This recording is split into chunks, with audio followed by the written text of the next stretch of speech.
This is Geek News Central. My name is Todd Cochran, coming to you from the New Media Production Studio. The lead stories are: Juul files an emergency petition, Netflix is getting ads, Tesla did not have enough desk, and IBM settles an age discrimination suit. I want to welcome you to episode 1608 of the Geek News Central podcast for Monday, June 27th. This show is sponsored in part by GoDaddy.com and listeners just like you. Great deals from GoDaddy can be found at geeknewscentral.com/GoDaddy. You can support this show today at geeknewscentral.com/insider. Hey, I want to give a warm welcome to all the new listeners of the show. Thanks for being here. Make sure you get over to geeknewscentral.com. Check out all the great content on the website. Subscribe or follow to the podcast via the right-hand column or sign up for the newsletter. That's all on the website at geeknewscentral.com. And, of course, you can join our chat room. Our chat room is available at geeknews.chat. That's a Mastodon chat server, or our Discord channel, available via the show notes tonight for this show. If you want to get those show notes, sign up for a newsletter. That way you'll never miss a single episode. You can always contact me via email, geeknews@gmail.com, or on Twitter @geeknews. You can follow me on Facebook as well.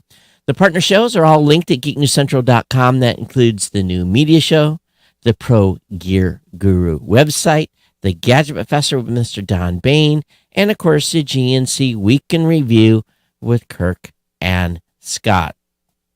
This show is sponsored by the longest-running continuous sponsor of a podcast. That's our good friends at GoDaddy. You can save a ton, absolute metric ton of money by using my promo codes when you pick up products or service at GoDaddy. Again, if you go over to geeknewscentral.com/GoDaddy, you'll find all my codes there that are available today. The 30% off new product purchases, a free trial of GoDaddy Website Builder, your choice of personal, business, or business plus plans. For new customers or those transferring a domain in, you get a $4.99.com. That's a one-time deal. Or $2.99 a month managed WordPress hosting for the first year with a free domain, or $1.99 a month economy hosting for the first year, again with a free domain. So it's an incredible value. Those hosting accounts, of course, at 30% off as well. You can save a lot of money. Geek News Central listeners all save an average of about 94% per purchase of GoDaddy hosting accounts, and an average of $3.50 on each GoDaddy domain name. Your support allows this show to do what we do. It allows me to keep my lights on, pay the bills, allows me to keep our writers employed, all that stuff that really makes Geek News Central special and all the things that we do. So make sure you get over to geeknewscentral.com/GoDaddy. Use my promo codes. Help this show. Share those codes with your friends, family members, people that you know, and save money. You know, it's more than likely a recession is coming. I'm not an economist. It's just the tea leaves are there. So get going. Get that $2.99 a month managed WordPress hosting for the first year. Be set up. Get yourself set up. Do something. Set up an e-commerce site. That can be accomplished very easily with the $1.99 a month economy hosting. Again, $1.99 for the first year, includes a free domain. And get started. It's I tell you what, $2. It's the same as supporting the show. $2 a month on that economy hosting plan. So everyone, thanks for your ongoing support of GoDaddy. And of course, we want to thank them for being a longtime sponsor of the podcast. Once again, the studio is designed by our friends at audimute.com, AUDMUTE.com. Definitely ask Kevin over there.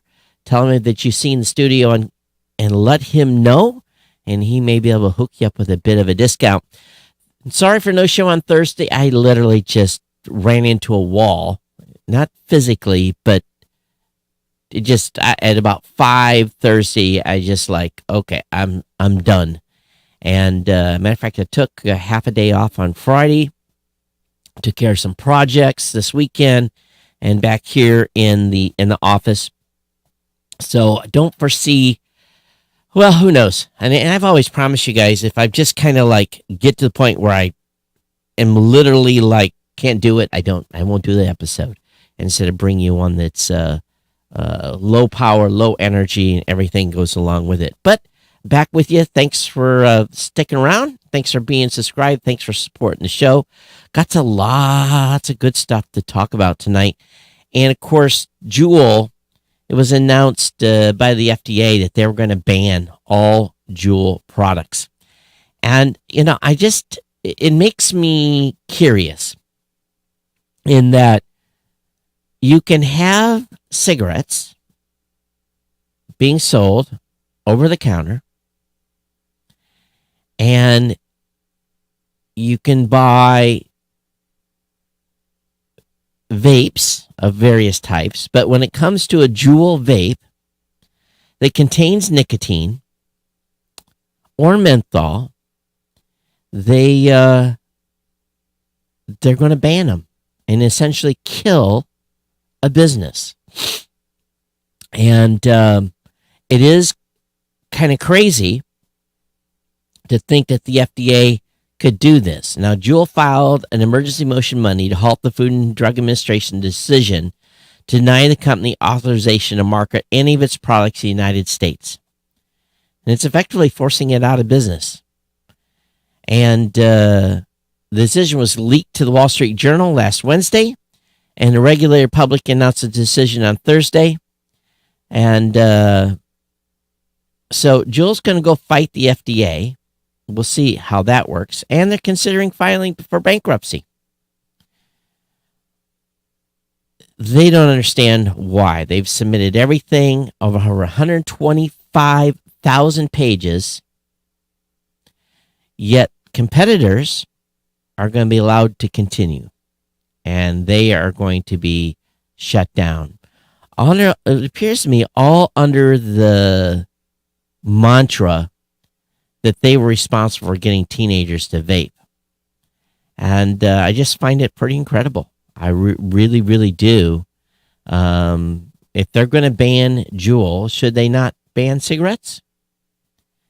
It's an amazing reach by the FDA, but we'll see where this goes. I'm not a vapor, so I'm not really in the game. I don't smoke cigarettes, so I'm not in that game either. But it just seems to me that it's a little overhanded. Time will tell where this falls out. At the same time, Netflix is getting ads. So what does that mean for you? Well, a little more detail is in the pudding here. Netflix confirms it's working on more affordable subscription plans with ads. So what does that mean for all of us? Well, I guess for all of us paying full rate, nothing. But for those that want a little cheaper option, I guess that they're going to be bringing out an ad-based model. And we know that Netflix has lost a lot of subscribers. So potentially here, they're doing this as a way to prop up maybe a business that is in decline. So, again, they're considering live streaming some of its content as well. And they're also at the same time thinking about bringing an ad-based model in as well. And it makes sense. We know that Netflix has been cracking down on password sharing. Now, not only would an ad-supported tier help the service regain its subscribers, it could even attract new people to it. So would you be willing to pay less for Netflix and put up with ads? That's the question. I've had the opportunity over the past couple of weeks to watch a little bit of regular TV, and the ad loads are unlike anything I have seen in years. I don't know how people are putting up with it. I really don't. It's just commercial after commercial after commercial after commercial after commercial. I'm just blown away. 4 or 5 minutes of commercials in a row. So much so that it's like, not only could you go up to the refrigerator and get a soft drink or a cocktail, you'd almost have time to cook dinner. It's crazy how much ads are on regular TV now. So anyway, that's the case.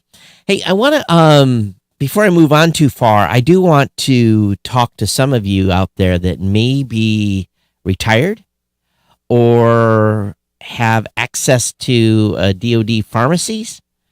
I recently signed up for something called Express Scripts. Now, if I was in Honolulu and be able to go to Tripler, I'd be able to get my prescriptions refilled for free. But it's just turned into this total nightmare of going in. You have to wait 2-3 hours. It's just insanity to get a prescription refilled.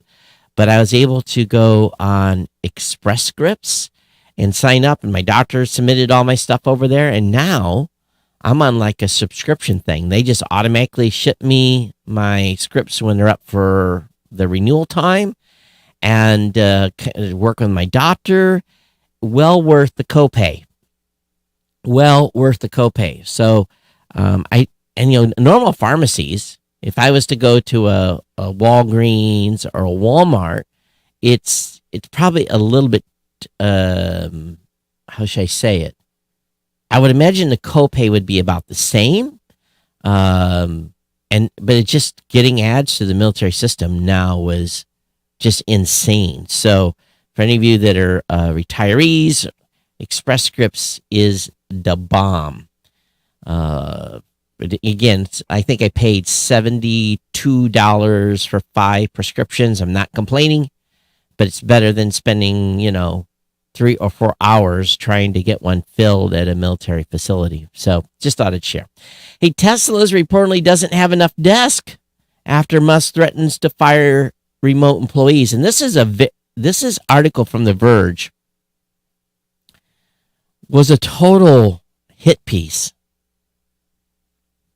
They said even if they could sit down, the Wi-Fi signal was too weak to work. Tesla's headcount has doubled since 2019, now sitting at 99,210 people. Musk cited excess hiring, a super bad feeling about the economy as reasons for a hiring freeze, but salaried workers were basically told to get back to work.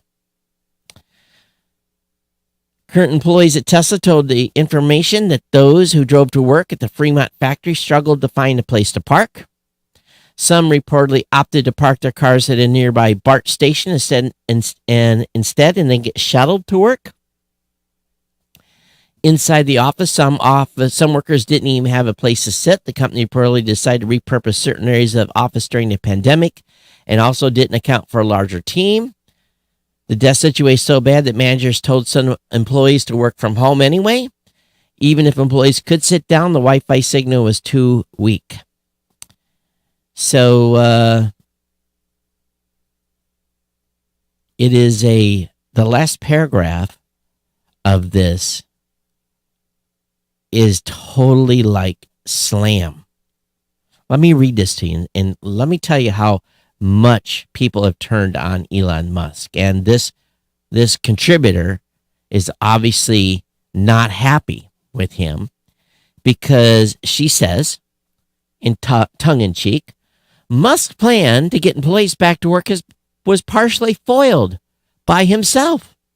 But Musk is a busy guy. He's got SpaceX to run too, and things seem to be going well. That means potentially illegally firing employees that criticize your behavior. Musk also in the middle of buying Twitter, or at least bickering with the company about how many of his users are bots. He's already made his feelings known about remote work at Twitter as well, which will only allow for those who do excellent work. Twitter employees, brace yourselves. So this is very interesting here that the tech world, the tech writers, have turned on Elon. I understand doing a little hit piece on not having enough seats to sit down and that type of thing. But the last paragraph was an absolute slam piece. And a lot of these people that write for these websites are not in a right to work state. They can't just get fired for cause. But a lot of people work in states where you don't have to have cause to fire someone. You can fire them for any reason. And so I think it's interesting how they use the word potentially illegal firing.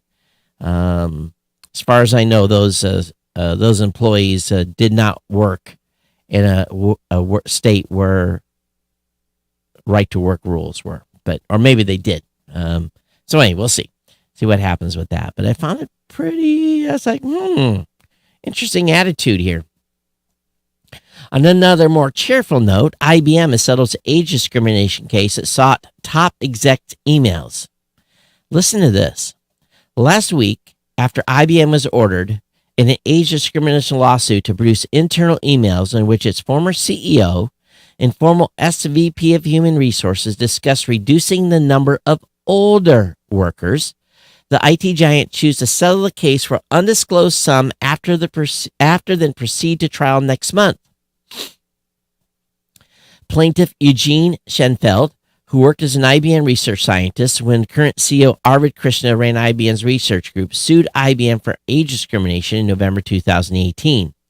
His claim is one of the many that followed a March 2018 report by ProPublica and Mother Jones about a concerted effort to de-age IBM and a 2020 finding by the U.S. Equal Opportunity Commission that IBM executives had directed managers to get rid of older workers to make room for younger ones.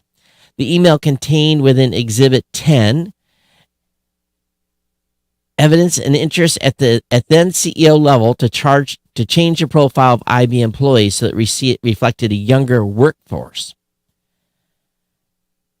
On June 14th, the judge dismissed the case between IBM, agreed to settle. That will prevent the message in which the former CEO and former HR SVP are said to discuss what the judge describes as the push to increase the number of millennial employees and decrease the number of older employees from being made public. IBM did not immediately respond.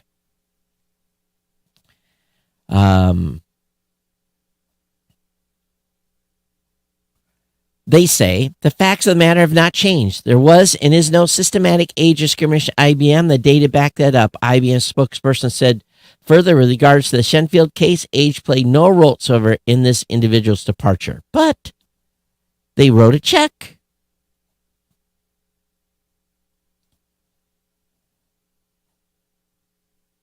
So it's curious here.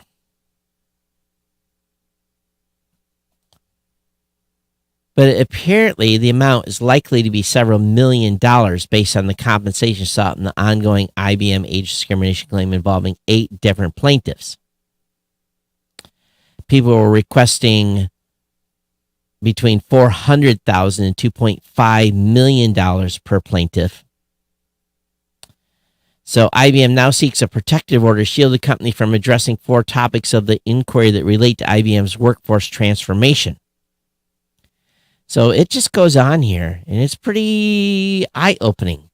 We know, and I know, as you get older and you're making more money and typically costing companies more money in healthcare and benefits, that they don't like to keep older employees. Because if you're able to hire younger people, they can do the same work for less money and their health benefits are not as expensive. Guess what? You save money. So you older folks out there like me, pay attention on what's going on. Moving on here, what's new on Prime Video in July 2022? Well, we got a full list here of stuff that's coming. And lots of movies, and ranging literally across the board, and release dates. I have not, in recent time, watched much Prime Video whatsoever either. What are you watching? What's the stuff right now? What series are you streaming that you're totally into? Always love to know so I can find a new series to watch. It seems like I hit and miss on a variety of different levels. If you're on the live stream today, make sure you say hello. Want to hear from you. Definitely check in if you're on YouTube, Twitch, wherever you may be.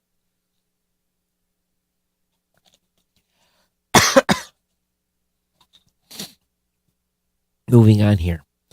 Android 13 Beta 3.3 arrives on Pixel phones with more bug fixes, emoji-filled Easter eggs. So the bug fixes include keyboard gestures and a fix for Wi-Fi, along with a variety of other fixes. The link will be in the show notes for you to review. Uber Gizmo has an interesting article, something called MyoShirt, MyoShirt, MyoShirt. It's a wearable muscle. They've created a wearable muscle, exomuscle, that can give additional strength to its wearer. It was primarily designed for patients with muscle impairments, but it can potentially help healthy people by providing extra motion endurance. MyoShirt is something people wear, and it's artificial muscle fibers, which is a cable, run parallel to the wearer's muscles. Sensors and intelligent algorithms contract the synthetic fibers when the user moves for additional strength. The company describes the cable as an artificial tendon. This is designed to leave the wearer in control, and it's possible to tune the strength to the user's preference. This particular setup helps with arm and shoulder motion, and you can see the kind of motion supported in the video that's part of the article. They say this is still a lab prototype, but the next step is to try it outside the lab. It's fair to assume it'll take a while and lots of paperwork before this could become a medical device for everyday patients and or an assisted device for people in repetitive job situations. And the video is fascinating. It's really, really fascinating. And what makes me sit back a little bit and go, is the possible potential of this becoming, the whole body wear. And lots of things come to mind when you see them. It's just like science fiction is coming alive, ladies and gentlemen. I'm telling you, this is pretty cool stuff. So the link will be up in the show notes for you to check it out. But it's something that you definitely want to review. Again, it's called MyoShirt, MyoShirt. It's a wearable muscle, and it looks fascinating. I'd love to try one for sure if I ever got the opportunity to do so. The Verge is reminiscing on Google's worst hardware flop.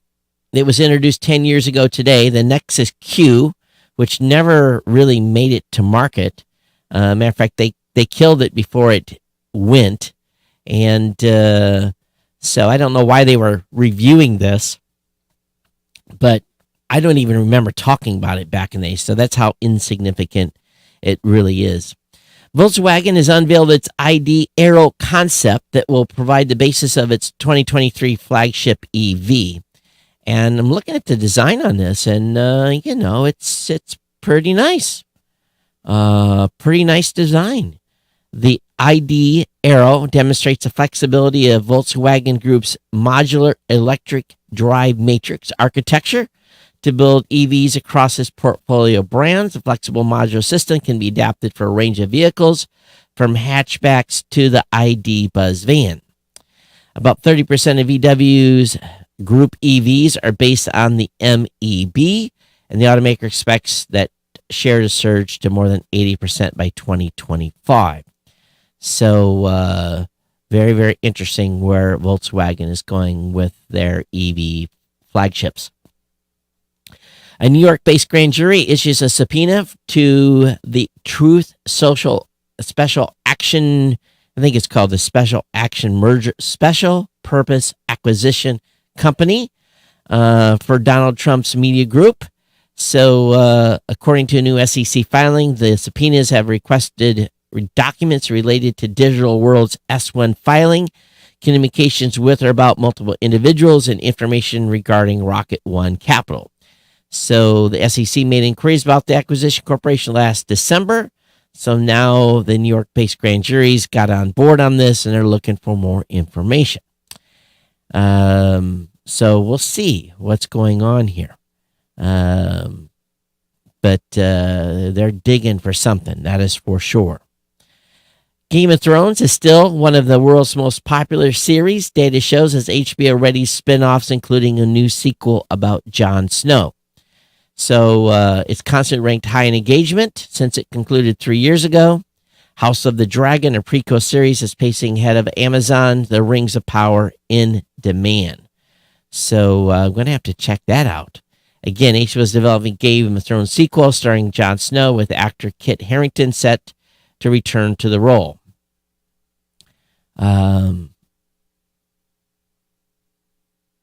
But anyway, we'll see here what happens with the sequels and the prequels and everything else that's going on. But again, what are you watching now on your live streaming? Samsung and Starbucks have collaborated together to bring the Galaxy Bud case. It's kind of dumb. Actually, it's really dumb. It looks like a coffee cup. It has a lid that flips up, and the Galaxy Buds are inside. And it does not serve as a dual-purpose device. Hey, Toby, thanks for joining us. It does not serve as an actual coffee cup.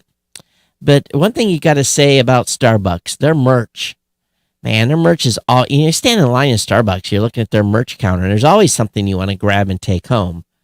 It's crazy, some of the stuff that they've come up with. But pretty clever. Pretty clever indeed. So, but again... Don't know how much it's going to cost, and they've basically done this co-fab with South Korea. So I don't know if these are actually going to be available in the United States or not. Time will tell. There's a report out that Apple is resurrecting its high-end HomePod smart speaker. Better platform integration will make HomePod come back more impactful. And again, after killing off the HomePod last year, they're going to release a new version of the smart speaker, which has been reported this past weekend. The report detailed expectations without citing sources. It's unlikely to arrive until, 2023. Said the new HomePod is currently in development under the codename B620, and it will reportedly use a new S8 processor that will be used in the next Apple Watch. The new S8 will have the same specifications as S7, which is also has the same as the S6. So we'll see. I've got a HomePod, never use it. It responds sometimes here in the office when I'm calling my phone, but that's about it. Amazon is also reportedly hosting a second major Prime exclusive shopping event this year. It may take place in October, and there's rumors that the July dates for its Prime Day might be more Amazon-related products than anything else. But information sent to sellers that has been seen by publications calls it the Prime Fall Deal event. Though exactly when the fall is unclear, CNBC quotes a notice that says it will happen Q4. Last year, Amazon hosted a beauty products event in October, so another sales movement in that time frame isn't completely unprecedented. But this year's event sounds like it could be more akin to a Prime Day 2.0, as both the summer and fall sales are expected to feature lots of TV, sneakers, and other items. Amazon growth has slowed, of course, since people are really going back to work. So we'll see. Maybe they need to boost sales a little bit. There's a report about how Cadillac plans to use its, $300,000 Celestiq EV to rebuild the Cadillac brand. So, while Cadillac would not confirm the eye-popping price tag, the GM brand did verify the role Celestiq, I hope I'm pronouncing that right, will play in fulfilling its electrified ambitions. We're excited to share more information later this year and return Cadillac to the standard of the world. The phrase standard of the world suggests Cadillac has a large-scale ambitions for the small batch car. The price isn't the only signal that Cadillac is aiming to create an exclusivity narrative around the model as it faces the future EVs. GM plans to produce only 500 of the luxury electric hatchbacks following the launch of their prototype at this summer's Pebble Beach Concours d'Elegance. So, $300,000 vehicle. And the nameplate importance to GM is evident from the $81 million GM is investing to purchase this all equipment to hand build this vehicle at the Global Technical Center in Warren. So we'll see. if all these EV cars can meet up to some of the standards that's going out there. But 300,000, I'm not going to be a buyer. So here's an interesting story from Business Insider. OnlyFans. You've all heard about OnlyFans. An OnlyFans-inspired group is selling nude pictures to fundraise for Ukraine's armed forces. It says it has raised over $700,000 in 3 months. So are these all Ukrainian women? Natasha Nasako says she came up with the idea by accident. A few days after the Russia invaded Ukraine in late February, she had posted on Twitter asking if someone with a car could help evacuate acquaintance out of Kharkiv, one of Ukraine's first Ukrainian cities to be besieged by Russian troops. And when nobody responded to her, the 20-year-old tweeted half-jokingly that she'd send a nude picture of herself to whoever was able to help. Within 5 minutes, she had more than 10 messages in her inbox. After he sent a nude picture of herself to a man who offered to help, her acquaintance was safely driven out of the city.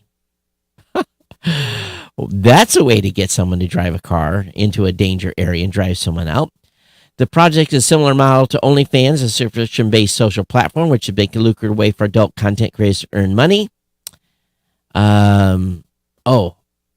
This is not on OnlyFans. An OnlyFans-inspired group. It's called TER, T-E-R, OnlyFans. TER is a short for Territorial Defense.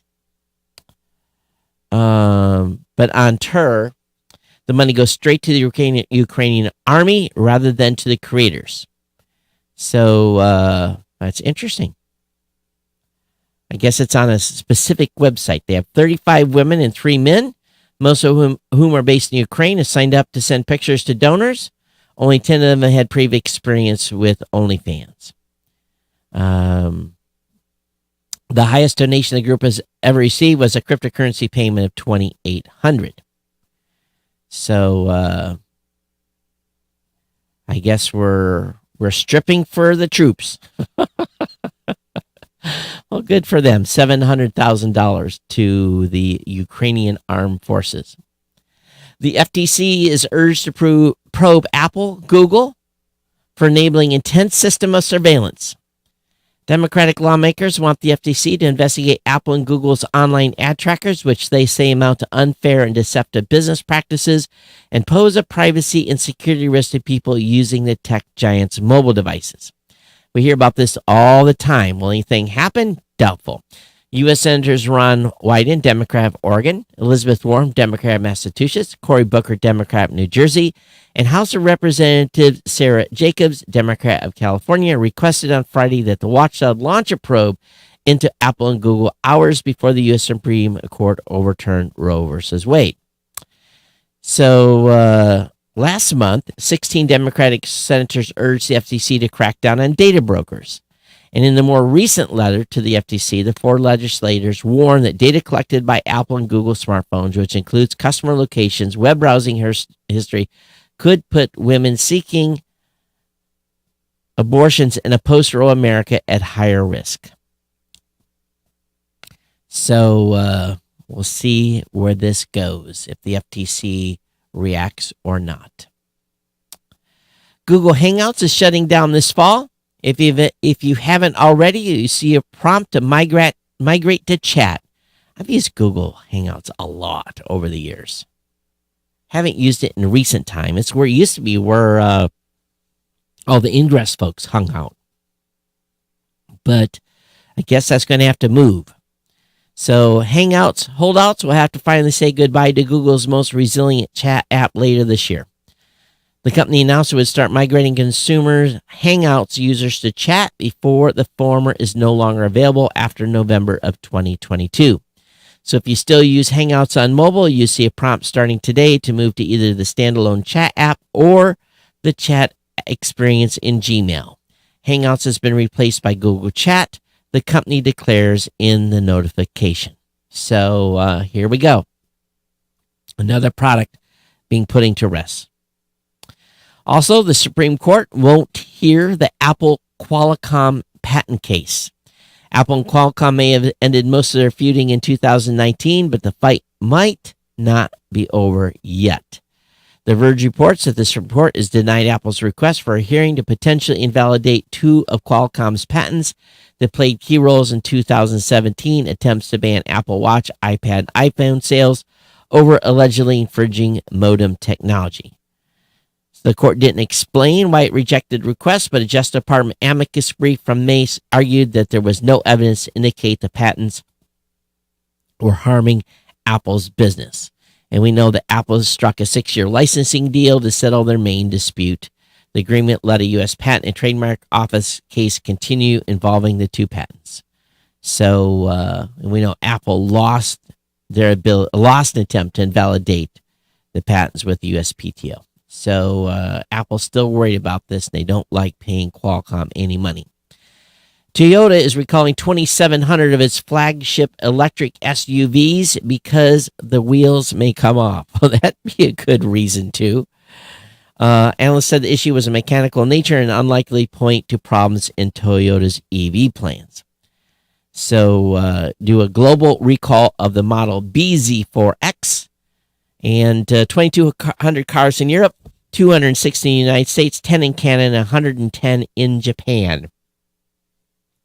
And some of those cars have been delivered to customers.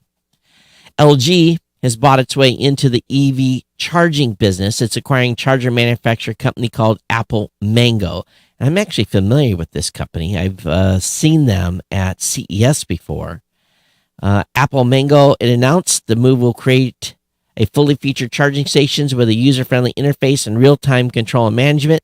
It said in particular it'll be able to leverage its sturdy dust and waterproof outdoor digital display tech. And with LG jumping into the EV charging business, this is a move that establishes them as a new force in this space. Apple Mango was established 3 years ago. And so most of the stuff is going to happen in South Korea. Probably will not make it to the United States. There's a report out that Apple's gearing up to launch a flood of new devices starting this fall. And Apple announced 2 new Macs with its flagship M2 processor at the WWDC conference this month.